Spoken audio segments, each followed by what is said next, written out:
मैं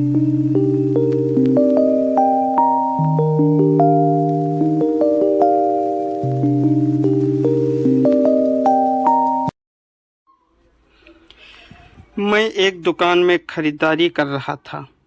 तभी मैंने उस दुकानदार को एक 4-5 साल के लड़के से बात करते हुए देखा।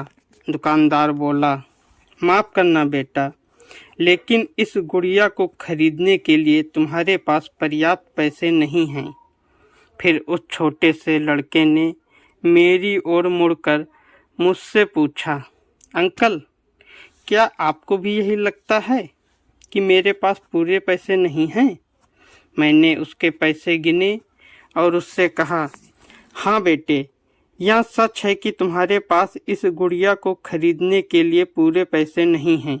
वह नन्हा सा लड़का अभी भी अपने हाथों में गुड़िया थामे हुए खड़ा था। मुझसे रहा नहीं गया। इसके बाद मैंने उसके पास जाकर उससे पूछा कि यह गुड़िया वह किसे देना चाहता है।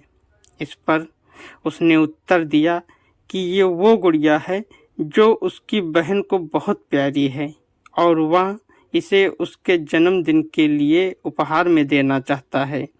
यह गुड़िया पहले मुझे मेरी मम्मी को देना है, जो कि बाद में जाकर मेरी बहन को दे देंगी।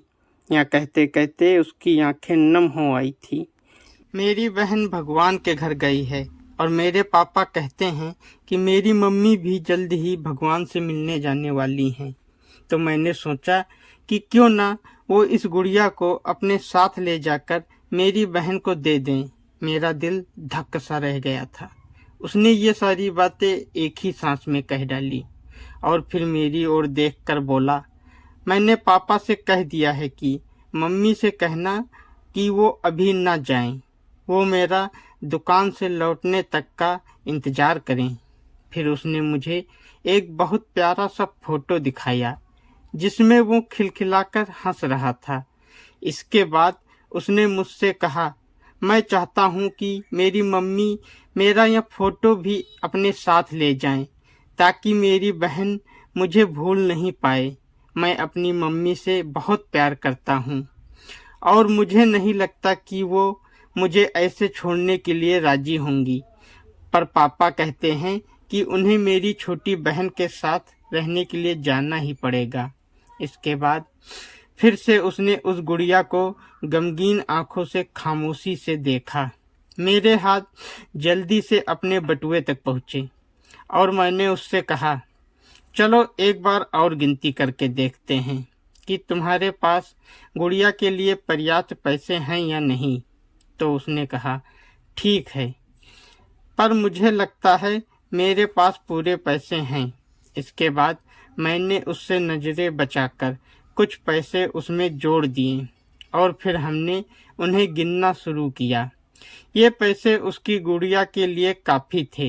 यही नहीं, कुछ अतिरिक्त पैसे बच भी गए थे। नन्हे से लड़के ने कहा, भगवान का लाख लाख शुक्र है मुझे इतने सारे पैसे देने के लिए। फिर उसने मेरी ओर देखकर कहा, मैंने कल रात सोने से पहले भगवान से प्रार्थना की थी कि मुझे इस गुड़िया को खरीदने के लिए पैसे दे देना, ताकि मम्मी इसे मेरी बहन को दे सकें, और भगवान ने मेरी बात सुन ली। इसके अलावा मुझे मम्मी के लिए एक सफ़ेद गुलाब खरीदने के लिए भी पैसे चाहिए थे, पर मैं भगवान से इतने ज़्यादा पैसे मांगने की हिम्मत नहीं कर पाया था। पर भगवान ने तो मुझे इतने पैसे दे दिए कि अब मैं गुड़िया के साथ साथ एक सफ़ेद गुलाब भी खरीद सकता हूँ। मेरी मम्मी को सफ़ेद गुलाब बहुत पसंद हैं। फिर हम वहाँ से निकल गए। मैं अपने दिमाग से उस छोटे से लड़के को निकाल नहीं पा रहा था। फिर मुझे 2 दिन पहले स्थानीय समाचार पत्र में छपी एक घटना याद आ गई, जिसमें एक शराबी ट्रक ड्राइवर के बारे में लिखा था, जिसने नशे की हालत में मोबाइल फ़ोन पर बात करते हुए एक कार चालक महिला की कार को टक्कर मार दी थी, जिसमें उसकी 3 साल की बेटी की घटना स्थल पर ही मृत्यु हो गई थी और वह महिला कोमा में चली गई थी।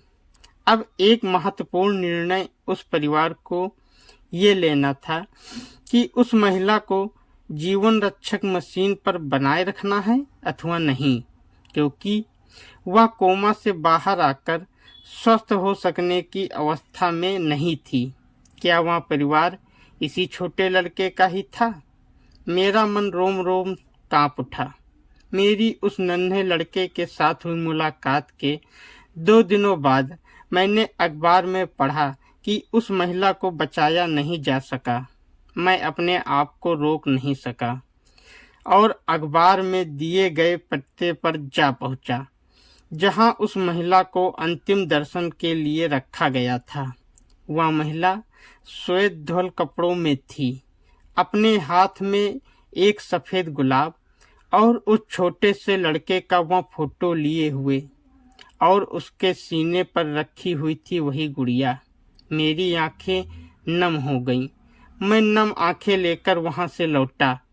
उस नन्हे से लड़के का अपनी माँ और उसकी बहन के लिए जो प्यार था वह शब्दों में बयान करना मुश्किल है, और ऐसे में एक शराबी चालक ने अपनी घोर लापरवाही से क्षण भर में उस लड़के से उसका सब कुछ छीन लिया था। दोस्तों, अगर आपको ये कहानी अच्छी लगी है तो इस वीडियो को लाइक करें और हमारे चैनल को सब्सक्राइब करें। धन्यवाद।